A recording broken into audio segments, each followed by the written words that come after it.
샬롬, 샬롬.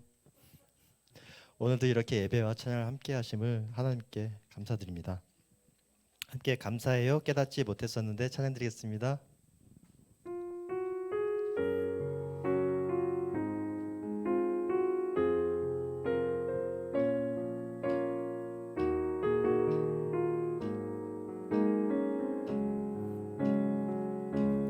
감사해요. 깨닫지 못했었는데 내가 얼마나 소중한 존재라는 것 태초부터 지금까지 하나님의 사랑은 항상 날 향하고 있었다는 것 고마워요. 그 사랑을 가르쳐준 당신께 주께서 허락하신 당신께 그리스도의 사랑으로 더욱 섬기며 이제 나도 세상에 전하리라. 당신은 사랑받기 위해 그리고 그 사랑 전하기 위해 주께서 택하시고 이 땅에 심으셨네. 또 하나의 열매를 다시 한번 부르겠습니다. 감사해요. 깨닫지 못했었는데 내가 얼마나 소중한 존재라는 것 태초부터 지금까지 하나님의 사랑은 항상 날 향하고 있었다는 것 고마워요. 그 사랑을 가르쳐준 당신께 주께서 허락하신 당신께 그리스도의 사랑으로 더욱 섬기며 이제 나도 세상에 전하리라. 당신은 사랑받기 위해 그리고 그 사랑 전하기 위해 주께서 택하시고 이 땅에 심으셨네. 또 하나의 열매를 당신은 사랑받기 위해 그리고 그 사랑 전하기 위해 주께서 택하시고 이 땅에 심으셨네. 또 하나의 열매를 바라시며 아멘. 우리 모두 또 하나의 열매가 되길 바랍니다. 오늘 특별히 박성건 권사님께서 드럼을 함께 치시는데 크신 주께 영광 돌리세. 함께 기쁜 마음으로 손뼉 치면서 찬양드리겠습니다.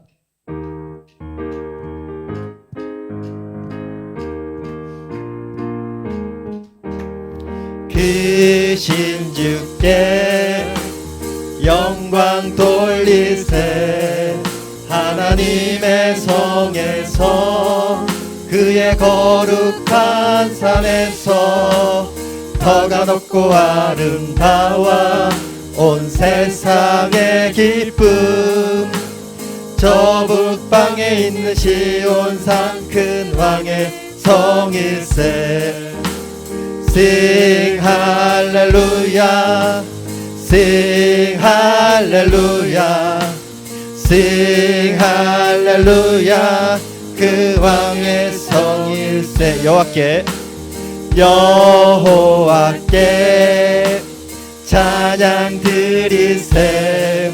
우리들을 지으사 그의 자녀 삼으시고 하나님의 영광 위에 다 살게 하시니 만 백성이 나와 하나님께 찬양 드리세. Sing 할렐루야, Sing 할렐루야, Sing 할렐루야. 그 왕의 성이 다시 한번. 크신 주께 영광 돌리세. 하나님의 성에서 그의 거룩한 산에서 터가 높고 아름다워 온 세상의 기쁨. 저 북방에 있는 시온산 큰 왕의 성일세. Sing 할렐루야, Sing 할렐루야, Sing 할렐루야, Sing 할렐루야. 그 왕의 성일세. 여호와께 찬양 드릴세. 우리들을 지으사 그의 자녀 삼으시고 하나님의 영광 위에 다 살게 하시니 만 백성이 나와 하나님께 찬양 드리세. Sing 할렐루야, Sing 할렐루야, Sing 할렐루야. 그 왕의 성일세. 아멘. 감사합니다, 권사님. 함께 주의 거룩하심 생각할 때 찬양드리겠습니다.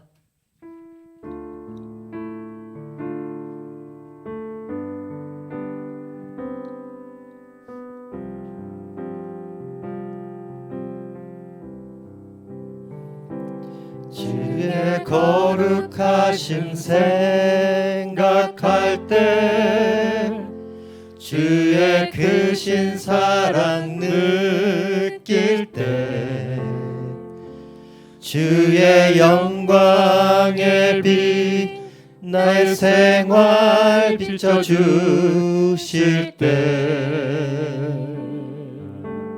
주가 주신 기쁨 맛볼 때 주가 주신 기쁨 맛볼 때에 주의 사랑 속에 나 잠길 때 주의 영광의 빛 나의 생활 비춰주실 때 경배하리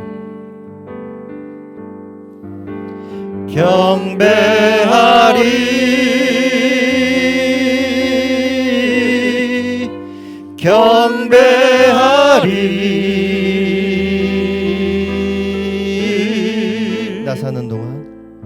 나 사는 동안 주께 경배하리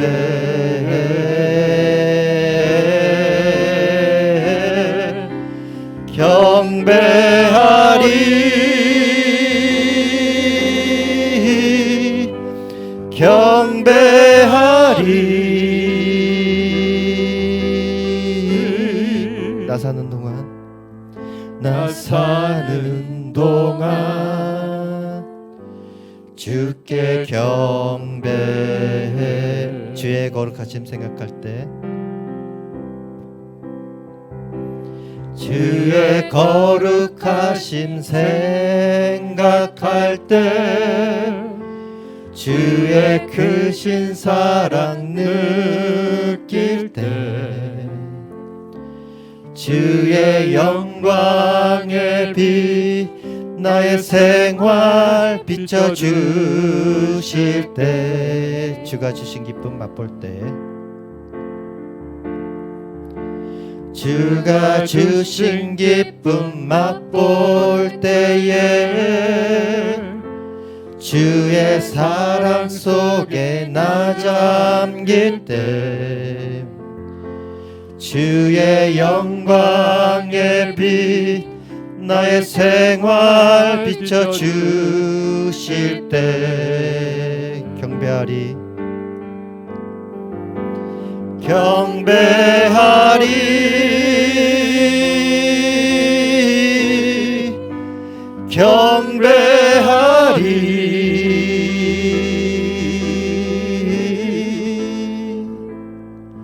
나 사는 동안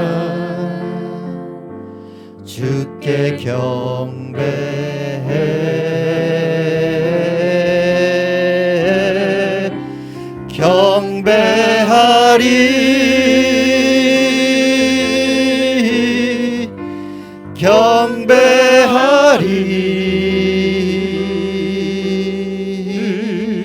나 사는 동안 주께 경배해. 아멘. 찬송가 393장 오신 실하신 주 함께 찬양드리겠습니다.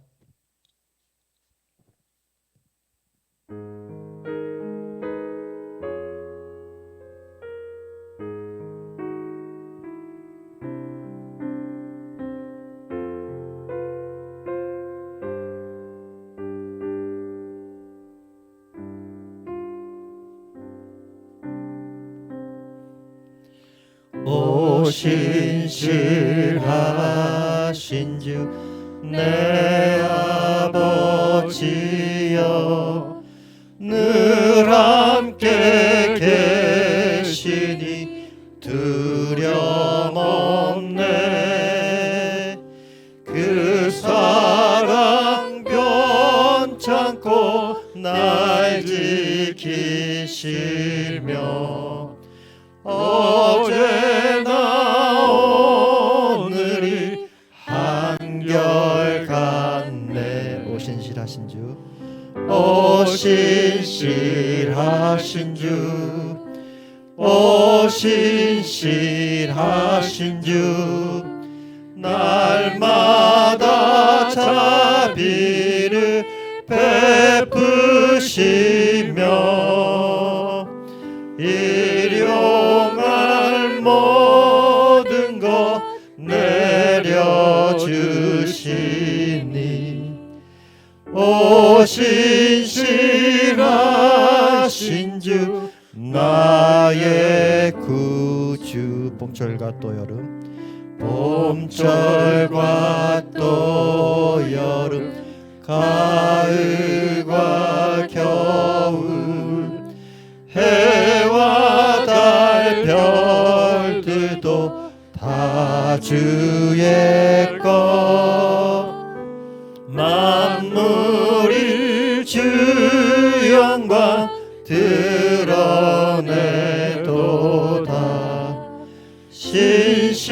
신실한 주 사랑 나타내네 오신 실하신 주 오신 실하신 주 날마다 자비를 베푸시며 일용할 모든 것 내려주시니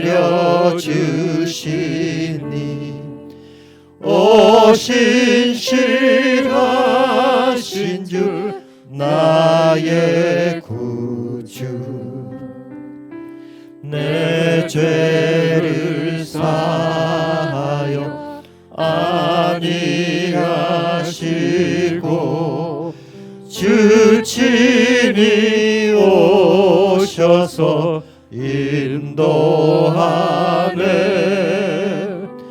오늘의 힘되고 내일의 소망 주만이 만복을 내리시네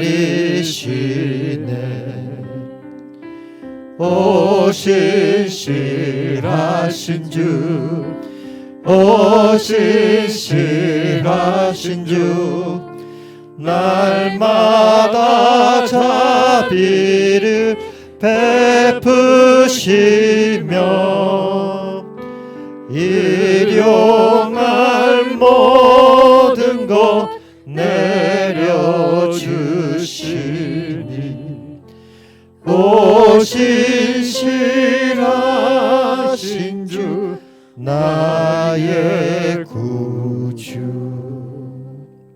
아멘. 찬송가 478장 참 아름다워라 함께 찬양드렸습니다.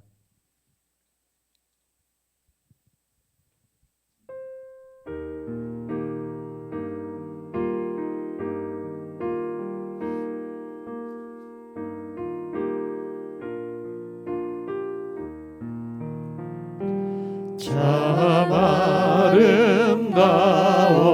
아름다워라 주님의 세계는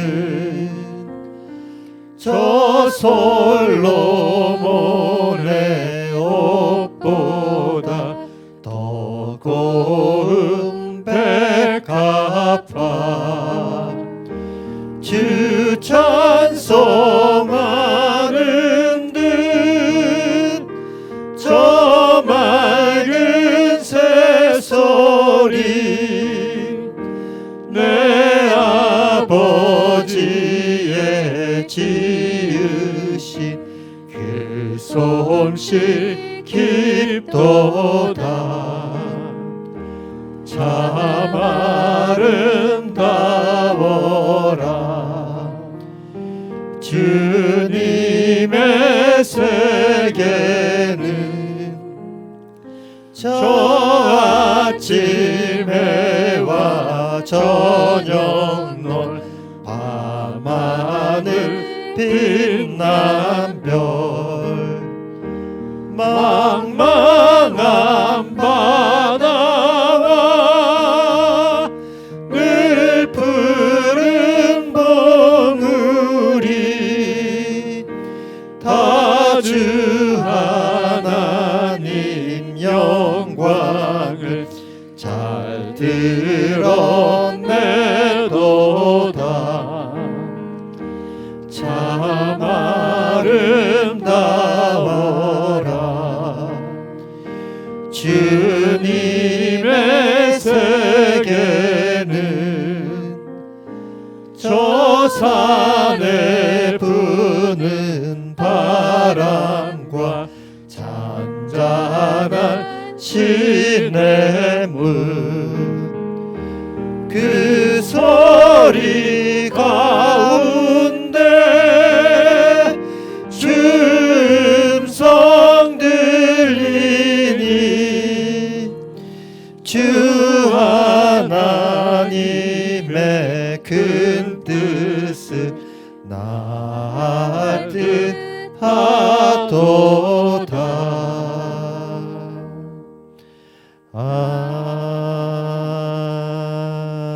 아멘. 아멘. 455장 주님의 마음을 본받는 자 함께 찬양드리겠습니다.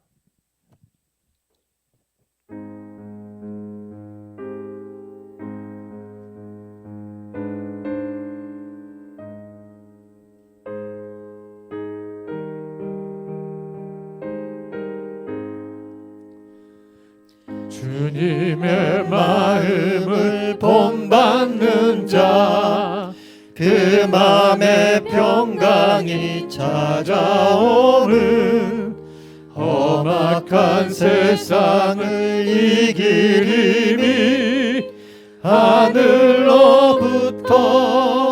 임함이로다. 주님의 마음 본받아 살면서 그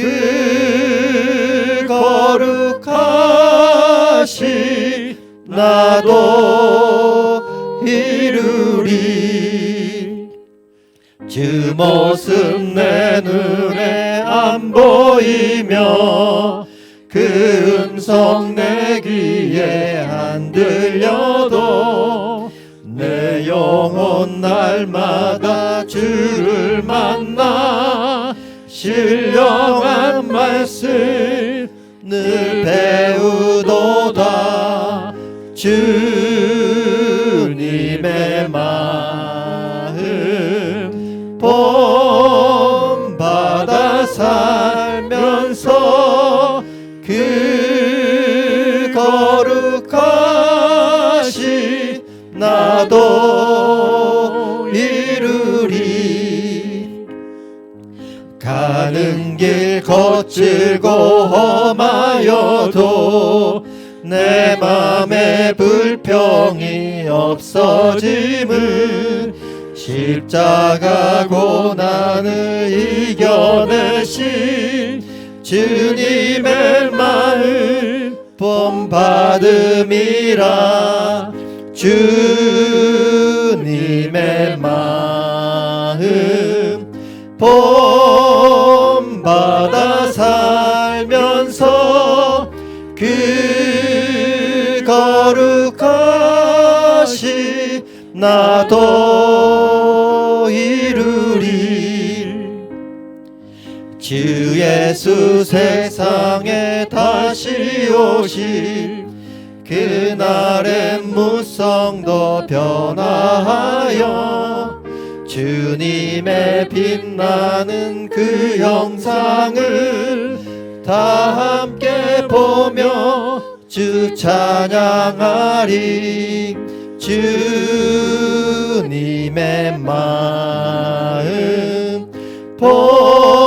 본받아 살면서 그 거룩하신 나도 이루리.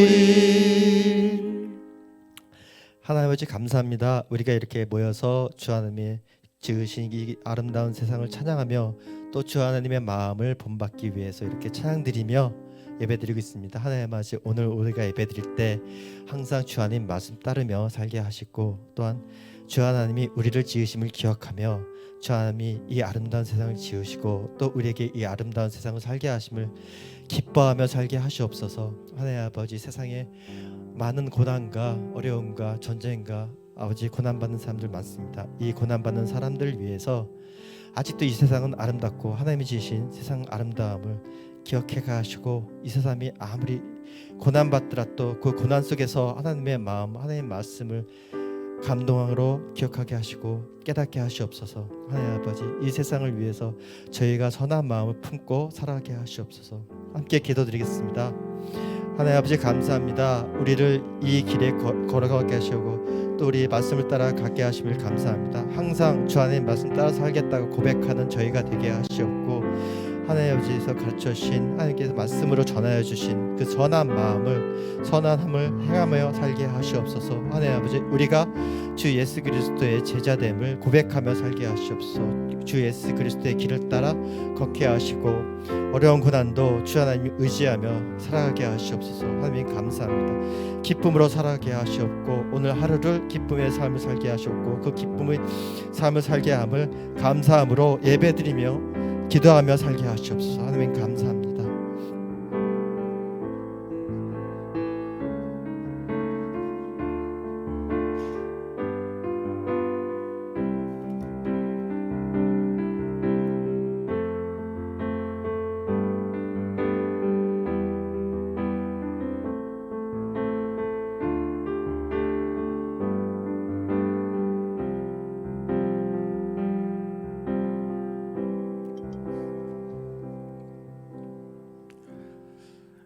예수님의 이름으로 기도하였습니다. 아멘. 오늘 우리에게 주시는 하나님의 말씀은 창세기 4장 1절에서 8절까지 말씀입니다. 구약성경 4페이지 창세기 4장 1절에서 8절까지 말씀입니다.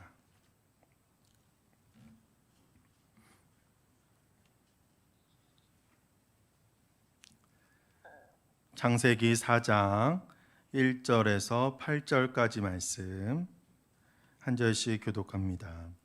아담이 그의 아내 하와와 동침함에 하와가 임신하여 가인을 낳고 이르되 내가 여호와로 말미암아 득남하였다 하니라. 그가 또 가인의 아우 아벨을 낳았는데 아벨은 양치는 자였고 가인은 농사하는 자였더라.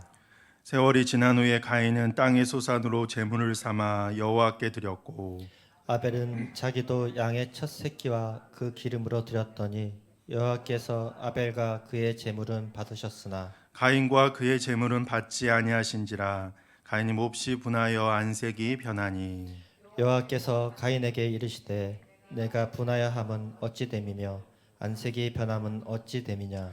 내가 선을 행하면 어찌 낯을 들지 못하겠느냐. 선을 행하지 아니하면 죄가 문에 엎드려 있느니라. 죄가 너를 원하나 너는 죄를 다스릴지니라. 가인이 그의 아우 아벨에게 말하고 그들이 들에 있을 때 가인이 그의 아우 아벨을 쳐 죽이니라. 아멘. 할렐루야. 오늘 말씀을 가지고 선을 행하지 아니하며 이라는 제목으로 함께 말씀을 나누고자 합니다. 주님의 귀한 은혜가 우리 성도님들에게 함께 하시기를 간절히 축원합니다. 창세기 말씀으로 은혜를 나누고 있습니다. 하나님께서 태초에 천지를 창조하시고 또한 우리를 빚으시고 주님의 은혜를 우리에게 허락하여 주신 것. 하지만 인간들이 타락하여서 선악과를 먹음으로써 죄를 지어 에덴 동산에서 추방되는 그러한 사건. 그래서 하나님과의 관계성 속에서 우리가 주님의 은혜 가운데 살아가는 것이 무엇인지. 하지만 그럼에도 불구하고 하나님은 그렇게 죄를 지은 아담과 하와에게 가죽 옷을 입히시고 그들을 돌봐주시고 그들이 수고하고 애씀으로 땅의 소산으로 살아가지만 그렇게 땅에서 열매를 맺을 수 있도록 비를 내려주시고 바람을 불어주시고 땅을 기름지게 하시는 것 하나님의 은혜인 줄 믿습니다. 그래서 우리가 죄를 졌지만 타락하여 에덴 동산에서 추방당했지만 여전히 하나님의 은혜 속에 살고 있고 하나님의 돌보심 가운데 또 하나님의 구원의 역사 가운데 또 예수 그리스도를 통하여 구원받은 존재로 그렇게 우리가 살아가고 있다는 거죠. 그래서 단순히 인간이 죄를 졌기 때문에 하나님으로부터 분리된 하나님으로부터 떨어진 그러한 존재로 살아가는 것이 아니라 더 하나님의 사랑이 필요한 또 더 크신 하나님의 사랑으로 우리를 덮어주신 그 은혜 속에 우리가 있음을 늘 고백하며 살아가야 할 줄 믿습니다.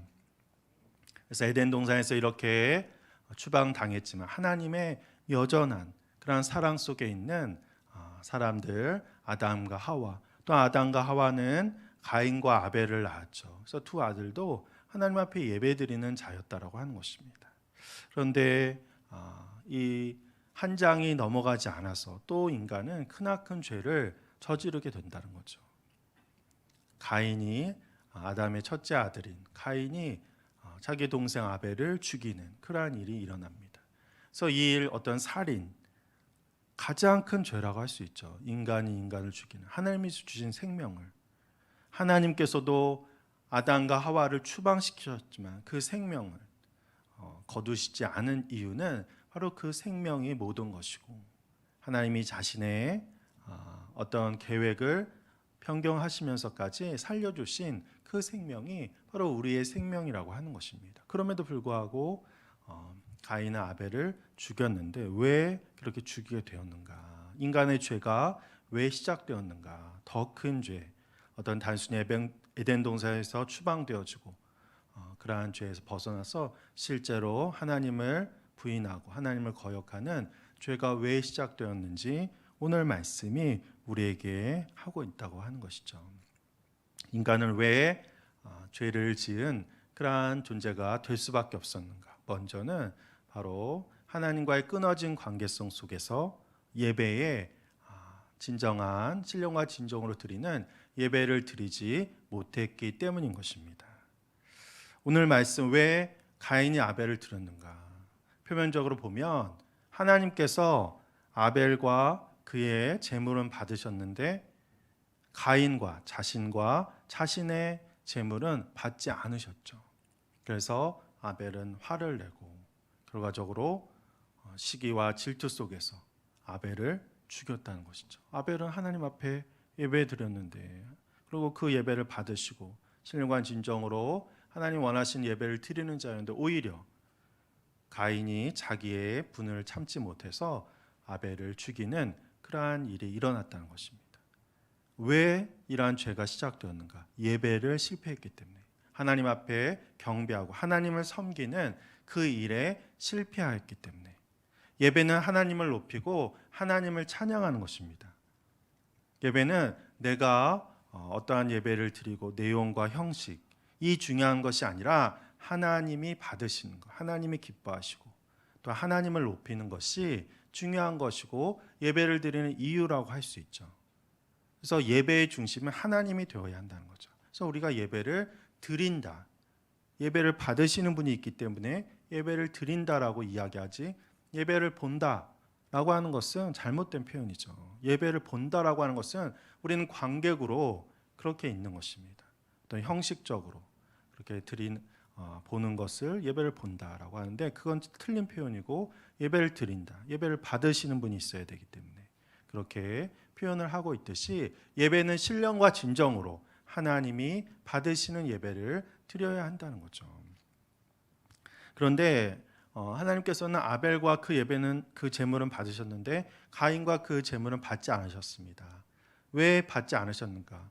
이제 과거에는 여러 가지로 해석을 했죠. 그래서 아벨의 제물에는 생명이 있기 때문에, 가인의 제물에는 정성과 생명이 부족하기 때문에 이렇게 해석을 하기도 했고, 이제 중세 시대에는 그렇게 해석을 했습니다. 그런데 이제 사실은 그것은 이제 우리가 좀 이해하고 예배란 무엇인가 우리가 좀 본받기 위해서 그렇게 해석을 한 것이고, 사실은 성서 오늘 말씀만으로는 정확하게 그 이유를 알 수 없죠. 근데 거기에 오히려 답이 있는 것이죠. 왜냐하면 예배의 주체는 하나님이시기 때문에, 하나님이 받으시고 하나님의 주권이기 때문에 예배를 받으실지 안 받으실지 하나님의 그러한 권한 아래에 있다라고 하는 것입니다. 그것은 마치 우리가 구원받을 것인지 받지 않을 것인지 하나님만 아시는 것과 마찬가지죠. 내가 이만큼 하나님을 잘 섬겼으니까, 내가 이만큼 성실하게 내 삶을 주님께 드렸으니까 나는 구원받은 자이다. 그것은 우리의 생각이고, 하나님께서 구원받을 자와 받지 않을 자, 하나님의 주권 아래에 있다는 것이죠. 마찬가지로 예배 역시 이 예배를 받으실지 안 받을지는 하나님의 권한 아래에 있는 것입니다. 다만 우리는 말씀에 의지해서 신령과 진정으로 예배드리는 자를 하나님은 찾으신다. 하나님은 영이시기 때문에 우리가 단순히 형식으로 눈에 보이는 것으로 그렇게 내 열심으로 예배드리는 것이 아니라, 하나님은 영이시기 때문에 내 마음의 중심으로 내 영과 마음을 다하여 드리는 예배, 하나님만을 바라며 가난한 심령으로 주님을 찾는 그 예배자를 주님은 기뻐하시고 그 예배를 받아주신다는 것이죠. 그래서 그 말씀에 의지해서 우리가 예배를 드리는 것이지, 그 예배를 받으시고 안 받으시고는 하나님의 주권 아래 있다. 근데 이것을 인정하는 것이 또한 믿음의 삶이라고 하는 것입니다. 왜 하나님 제 예배를 받으시지 않으십니까? 왜 하나님 제가 이렇게 열심히 예배 드렸는데 왜 하나님은 기뻐하지 않으십니까? 그것은 오히려 예배를 통하여 하나님을 바라보고 하나님께 모든 삶의 내용을 주님께 맞춰야 되는데, 오히려 자기에게 모든 것을 맞추는 이기적인 그러한 모습이라고 할 수 있는 거죠. 그래서 이러한 잘못된 믿음을 가지고 있었기 때문에 오히려 예배를 드리면서 예배를 실패했고, 그 예배의 실패가 결과적으로 살인이라고 하는 가장 큰 죄로 연결되어졌다고 하는 겁니다. 이것은 우리에게 굉장히 중요한 그런 시사점을 주고 있다는 것이죠. 우리가 주님을 믿는다고 예배를 매주 또 매일 그렇게 드리지 않습니까? 근데 예배를 드리는 것 자체가 중요한 것이 아니라 하나님께서 받으시는 예배를 드리는 것이 중요하다는 거죠.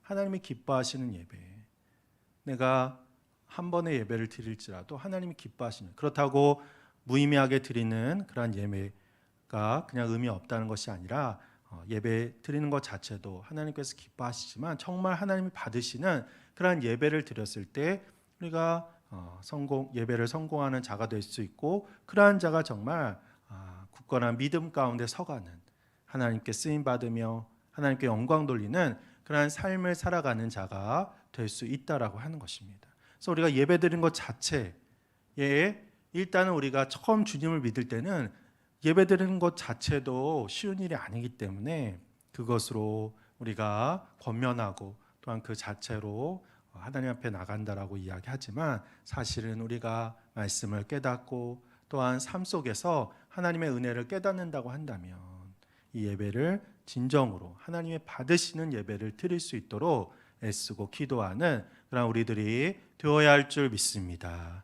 하나님 받으신 예배는 앞에서 말씀드렸듯이 신령과 진정으로 가난한 심령으로 내 주장과 내 욕심으로 내 이기심으로 드리는 예배가 아니라 가난한 심령, 하나님 아니면 안 됩니다. 주님만을 갈망합니다. 내 어떤 다른 것, 내 욕구를 채우는 그러한 요구를 하는 예배가 아니라 하나님만을 갈망하며 하나님 한 분으로 만족하기로 다짐하는 또 그 감사와 은혜를 표현하며 높이는 그러한 예배를 하나님은 받아주신다는 것이죠. 그러한 예배가 바로 하나님이 기뻐하시는 예배라고 하는 것입니다. 그렇게 우리가 예배 드렸을 때 우리는 우리의 삶도 하나님께서 받으시는 그러한 삶이 될 수 있다는 거죠. 그래서 우리의 삶이 하나님이 기뻐하시는 삶이 되었을 때 또한 그러한 삶으로서 하나님이 기뻐하시는 삶을 가지고 예배를 드리는 것이 또한 하나님이 받으시는 예배가 된다는 것입니다. 성서에 보면 우리가 하나님 앞에 예배드리러 나올 때 형제와 싸운 것이 있다고 한다면, 형제를 미워하고 형제와 다툰 것이 기억난다고 한다면, 그럼에도 불구하고 예배 시간이 되었으니까 예배 드려라 이렇게 이야기하지 않는다는 거죠. 재물을 내려놓고 먼저 돌아가서 형제와 화해하고 그리고 주님 앞에 예배 드려라. 우리의 삶이 하나님이 기뻐하시는 삶이 되지 못한다거나 아무리 예배라고 하는 형식을 우리가 지킨다고 할지라도 하나님은 그 예배를 받지 않으신다는 거죠. 말씀을 지키지 않고 말씀대로 실천하지 않고, 물론 우리가 연약해서 우리가 부족해서 하려고 하지만 좀 연약하고 부족한 그것을 하나님이 귀하게 받아주시지만 우리가 할 수 있음에도 불구하고 내가 그렇게 다툰 것이 좀 마음에 걸림에도 불구하고 화해하지 않고 내가 선을 행하지 않는다고 한다면 그러한 삶이 없는 예배, 삶의 실천이 없는 예배는 하나님께서 기뻐하시지 않는다는 것입니다. 그래서 우리가 아무리 예배를 드린다고 할지라도 하나님이 받지 않으시는 예배, 그것은 하나님께도 영광이 되지 않고 오히려 우리의 믿음이 약해지는 형식적인 외식하는 그러한 믿음이 되는 이유가 된다는 거죠. 그래서 오늘 말씀은 굉장히 중요한 말씀입니다. 우리가 매일 그렇게 예배를 드리는 이 예배가 얼마나 중요한 것이, 예배로서 믿음의 삶이 갈린다는 것을 우리가 깨달을 수 있다는 거죠. 그래서 우리가 단순히 예배 드리는 그것도 물론 소중하지만 거기서 한 걸음 더 나가서 하나님 받으시는 예배를 드려야 한다는 것입니다. 그랬을 때 우리는 하나님께도 영광 돌리고 우리의 삶이 또한 변화되어지고 변화된 삶으로 더욱더 하나님이 기뻐하시는 예배자의 삶을 살게 될 줄 믿습니다. 그런데 우리가 예배에 실패하게 된다면 오늘 말씀은 바로 그 실패한 가인이 이런 끔찍한 일을 저지르게 됨을 말씀하고 있다라고 하는 것이죠. 그래서 하나님께서 아벨과 그의 제물은 받으셨지만 가인과 그 제물은 받지 아니하셨습니다. 그런데 가인은 그것에 대해서 화를 내고 분을 내고 있죠. 그래서 5절에서 또 6절에서 말씀합니다. 가인과 그의 제물은 받지 아니하신지라 가인이 몹시 분하여 안색이 변하니 여호와께서 가인에게 이르시되 내가 분하여 함은 어찌 됨이며 안색이 변함은 어찌 됨이냐. 7절에 보면 내가 선을 행하면 어찌 낯을 들지 못하겠느냐. 선을 행하지 아니하면 죄가 문에 엎드려 있느니라. 죄가 너를 원하나 너는 죄를 다스릴지니라. 하나님께서 가인과 그 제물을 받지 않으셨을 때 가인은 화를 냈죠. 근데 하나님은 이것이 굉장히 위험한 것임을 아셨다는 것입니다. 그래서 가인에게 경고하고 계신 것입니다. 또한 그가 올바른 길을 갈 수 있도록 사랑의 마음으로 그에게 권면을 하고 있는 것이죠. 너가 왜 분을 내고 있느냐? 예배를 받지 않은 것, 예배를 받고 받지 않는 것은 하나님의 주권인데 하나님의 주권을 너가 장악하려고 하느냐? 아담과 하와가 하나님과 같아지려고 선악과를 먹었듯이 내가 하나님이 되려고 하는, 하나님의 주권을 내가 가지려고 하는 그런 마음, 예배를 받지 않는 하나님께 화를 내는 그러한 것은 인간의 교만이고 큰 죄임을 하나님은 말씀하고 있는 것이죠. 그럼에도 불구하고 하나님은 이 가인이 올바른 선택을 하기를 원했다는 것입니다. 그래서 7절을 보면 내가 선을 행하면 어찌 낯을 들지 못하겠느냐. 그리고 선을 행하지 아니하면 죄가 문에 엎드려 있느니라. 그래서 지금 이 가인의 마음의 상태는 죄를 짓기 직전의 상태라고 하는 거죠. 예배를 받지 않는 하나님께 분노하면서 하나님과 같아지려는 그러한 마음, 예배를 통해 하나님을 향하고 하나님께 마음을 향하는 자가 되어야 되는데 그렇지 못하는 그 모습 자체가 큰 죄의 모습이라고 그렇게 말씀하고 있는 것입니다. 그래서 이 죄라고 하는 것은 인간의 선택이라고 하는 거죠. 우리는 어찌할 수 없기 때문에, 화가 나기 때문에 그 분노 속에서 내가 죄를 지을 수밖에 없다라고 그렇게 자기 스스로를 정당화할 수 있지만, 오늘 말씀에 보면 죄가 문에 엎드려 있다 이렇게 표현하고 있습니다. 너가 지금 문을 열고 나가면 죄가 기다리고 있다가 너를 삼킬 것이다. 너가 너 마음대로 너가 원하는 대로 하는 것 같지만 사실은 악한 세력에 장악되어서 죄의 종로로 타여서 죄를 짓게 될 것이다. 그래서 이 분노의 마음, 하나님과 같으려는 교만의 마음, 이것을 내려놓지 않고 회개하지 않으면 너가 너 마음대로 하는 것 같지만 사실은 죄의 종로로 타여서 결과적으로 큰 죄를 짓게 되고 멸망의 길을 걷게 될 것이다. 그렇기 때문에 이 마음을 하나님으로 향할 것인가 아니면 자기 자신으로 향할 것인가, 여기에 따라서 선과 악을 선택할 수 있다는 거죠. 그래서 선이라고 하는 것은 하나님께 마음을 향하는 것이라는 겁니다. 그래서 우리의 마음이 오직 하나님만을 바라고 하나님이 무엇을 기뻐하실까, 하나님이 무엇을 원하실까, 하나님 예배를 받지 아니하시면 나의 연약함이 무엇일까, 부족함이 무엇일까, 더 내가 마음을 다해서 또한 내 삶이 하나님 기뻐하시는 삶이 될 수 있도록 회개하며 나가면 그 예배를 하나님은 오히려 기뻐 받으, 연약한 자, 가난한 심령의 예배를 받아주신다는 거죠. 그런데 왜 내 예배를 받지 않아요? 화내면서 하나님과 따지고 하나님과 대적하며 하나님께 집중하지 못하고 하나님을 바라보지 못하고 자기 자신을 향하는 자기의 감정만을 중요하게 여기는 이 이기심, 이것이 바로 죄악의 시작이고, 또한 이러한 마음으로 나갈 때 문 밖에서 악이, 죄가 엎드려 기다리고 있다는 거죠. 삼키려고, 그 사람을 죄의 종로로 타게 하려고 기다리고 있다는 거죠. 우리가 예배의 실패자가 되면 예배를 통해 하나님의 뜻을 깨닫고 하나님이 나를 돌봐주시고 나를 사랑하심을 깨닫고 나가면 우리가 어떠한 유혹과 어떠한 시험 가운데 담대하게 말씀으로써 그래서 물리치며 살아갈 수 있지만, 내가 예배를 드리면서도 내 자신만을 집중하고 내 감정만을 집중하고 내 이기심을 내려놓지 못한다고 한다면 또 내 이기심을 자극하는 그러한 죄의 유혹에 빠질 수밖에 없다는 것입니다. 그래서 우리가 이 예배가 우리의 믿음의 삶, 또 이 생명의, 믿음의 생명이 얼마나 중요한 것인지를 깨달을 수 있다라고 하는 것이죠. 그리고 죄는 바로 하나님을 향하지 못하고 내 자신을 향하는 것, 거기에서 죄가 시작되는 것임을 늘 깨달으며 나가야 합니다. 그래서 죄가 이렇게 우리를 엎드리고 기다리고 있다는 것. 하지만 하나님께서 그러한 가인에게 뭐라고 말씀하냐면, 죄가 너를 원하나 너는 죄를 다스릴지니라. 이것이 굉장히 중요한 말씀. 하나님은 다 알고 계셨습니다. 지금 가인의 상태가 얼마나 위험한지.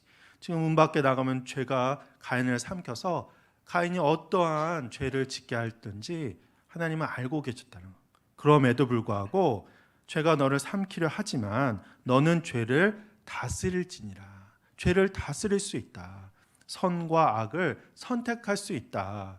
아담과 하와가 선악과를 따먹을 것인가 아닐 것인가, 이것을 선택할 수 있었던 것과 마찬가지로 그럼에도 불구하고 화가 나고 분노가 나고 하나님과 같아지는 그런 교만 속에 있지만, 그럼에도 불구하고 지금이라도 내 죄를 깨닫고 내가 그러면 안 되지, 하나님께 내가 정말 마음을 다해 예배드리지 못했구나, 그것을 깨닫고 또 하나님이 그럼에도 불구하고 나를 올바른 길로 인도하고자 나에게 이렇게 말씀을 하고 계시는구나. 이것을 깨닫고 회개한다고 한다면 하나님을 향할 수 있고 선을 선택할 수 있다라고 하는 것이죠. 그래서 바로 우리는 죄를 다스릴 수 있다. 적어도 하나님의 말씀 가운데 있다고 한다면, 하나님과 동행하는 삶을 산다고 한다면 우리가 1대1로는 사탄의 유혹에 정말 연약할 수밖에 없지만 우리가 하나님의 말씀을 붙잡고 주님과 동행하며 살아간다고 한다면 능히 그 악을 물리치게 될 줄 믿습니다. 그래서 이렇게 죄를 다스리는 것, 이것이 바로 하나님께서 이러한 우리에게 말씀하고 계신 사랑의 음성이라고 하는 것이죠. 그래서 죄라고 하는 것, 그것은 어떤 범죄, 악한 일을 행하는 것도 죄지만 선을 행하지 않는 것이 바로 죄라고 하는 것입니다. 내가 선을 행하며 어찌 낯을 들지 못하겠느냐. 하나님 앞에 예배드리며 하나님을 찬양하는 그 선을 행하지 못했기 때문에 그 마음속에 분노가 생기고 하나님이 나를 사랑하지 않는다라고 하는 그런 오해가 생기고 그로 인해서 죄의 그러한 유혹 속에 빠지게 된다라고 하는 것입니다. 그래서 죄라고 하는 것은 우리가 어떤 범죄, 악한 일을 행해서만 죄가 아니라 선을 행할 수 있음에도 불구하고 선을 선택하지 않고 행하지 않는 것, 그거 역시 죄고 결과적으로 그것이 범죄로 연결되어지기 때문에 우리가 악한 세력에 넘어지는 그런 유혹이 될 수밖에 없다라고 하는 것이죠. 강도 만난 사람들을 만난 제사장과 바리새인들, 그 사람들은 그 강도 만난 사람을 구할 수 있음에도 불구하고 선한 일을 선택할 수 있음에도 불구하고 그냥 지나간 거죠. 뭐 악한 일을 구체적으로 행한 것은 아니죠. 그 강도 만난 사람을 뭐 멸시하거나 더 아프게 한 것은 아니죠. 그렇지만 그렇게 선을 할 수 있음에도 불구하고 선을 행할 수 있음에도 불구하고 행하지 않는 것, 그것이 바로 악이고 그것이 바로 죄라고 하는 것입니다. 가인은 얼마든지 회개할 수 있고 또한 하나님 앞에 더 가까이 갈 수 있었습니다. 그럼에도 불구하고 그가 악을 선택한 것이고 그가 죄를 선택함으로써 인류 최초로 이런 가장 악한 살인을 저지르는 자가 되었다라고 하는 것이죠. 그래서 우리도 먼저는 예배를, 하나님이 기뻐하시는 그런 예배를 드림으로, 신령과 진정으로 주님 앞에 예배 드림으로 진정으로 예배에 성공하는, 그래서 굳건한 믿음에서는 그런 우리들이 되어야 할 줄 믿습니다. 그래서 예배를 통하여 진정한 믿음을 갖게 되고 또한 담대하게 선을 행하며 살아갈 수 있는, 죄를 짓지 않으려고 노력하고 악을 행하지 않으려고 노력하는 것이 아니라 선을 적극적으로 행하고 선을 선택할 수 있고 하나님의 말씀 가운데 행할 수 있음을 믿으며 나가는 우리들이 되어야 한다는 것이죠. 조정민 목사님이 쓰신 시작에서 답을 찾다라고 하는 그 책에 보면 인간은 선악을 알게 하는 나무의 열매를 먹었고 그 대가로서 고통을 얻게 되었다. 그래서 선악과를 따먹음으로써 이제 세상에서 일을 함으로 그렇게 먹고 살게 되었으니까 고통이 인간에게 오게 되었다. 그런데 그 고통의 원인을 생각하면 왜 이러한 고통을 하나님께서 우리에게 주셨을까? 그 원인을 생각하면 그럼에도 불구하고 가죽옷을 입혀주시고 그 시작을 하나님께서 우리에게 이 고통을 주셨지만 우리를 여전히 돌보시고 계신 그것을 생각한다고 한다면 우리는 하나님을 찬양하며 그렇게 살아갈 수 있다라고 하는 거죠. 하지만 고통의 증상에 집중하게 되면 내가 이렇게 괴롭고 힘들고 하나님 왜 내 예배를 받아주시지 않는가? 그 분노, 내 감정에 집중하게 되면 고통의 증상에 집중하게 되면 생각이 자기를 향하게 되고 이기심에 빠지게 되고 그래서 죄를 짓게 된다라고 하는 것입니다.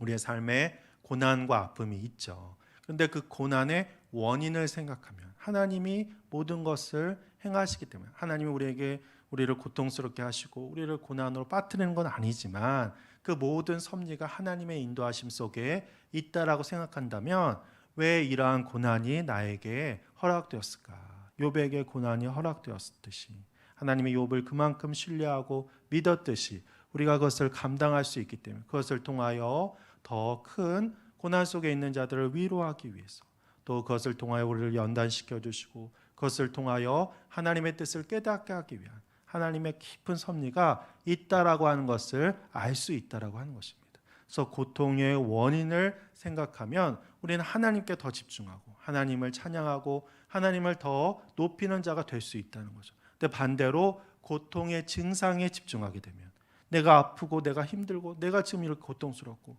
옆에 있는 사람은 예배도 안 드리고 옆에 있는 사람들은 많은 죄를 짓는데 편안하게 사는 것 같고 그래서 나의 고통의 증상에만 집중하게 되면 더 이기적이 되고 더 내 자신만을 생각하게 되기 때문에 죄를 지을 가능성이 더 커지게 된다는 것입니다.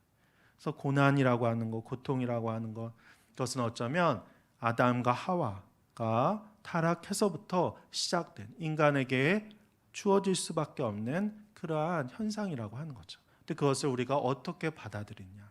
하나님의 섭리로 그것을 받아들이고 그럼에도 불구하고 하나님의 뜻이 있고 하나님의 계획이 있음을 믿으면서 우리가 하나님 앞에 신령과 진정으로 예배드리며 나간다고 한다면 하나님은 우리를 더욱더 하나님의 그러한 귀한 은혜의 사람으로 믿음의 사람으로 만들어 주신다고 하는 것이죠. 그런데 그 고통의 증상에만 내가 지금 아픈 거에만 내가 고통스러운 거에만 집중한다고 한다면 우리는 그 고난을 이겨낼 수도 없고 또한 그 고난 속에 더 큰 죄악으로 그래서 오늘 말씀을 묵상하면서 굉장히 마음에 와닿는 것이 죄가 문에 엎드려 있다라고 하는 이 표현이 굉장히 저는 마음에 와닿습니다.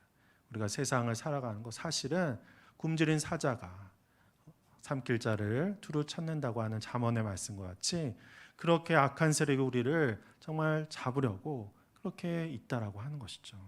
그게 죄가 문 앞에 엎드려 있는데 우리는 그러한 분노의 마음 죄가 나를 삼킬 수 있도록 그러한 악한 감정을 가지고 세상 속에 나가게 된다면 믿음의 삶을 산다라고 이야기한다고 한다면 우리는 그 죄의 종로로 탈 수밖에 없다라고 하는 거죠.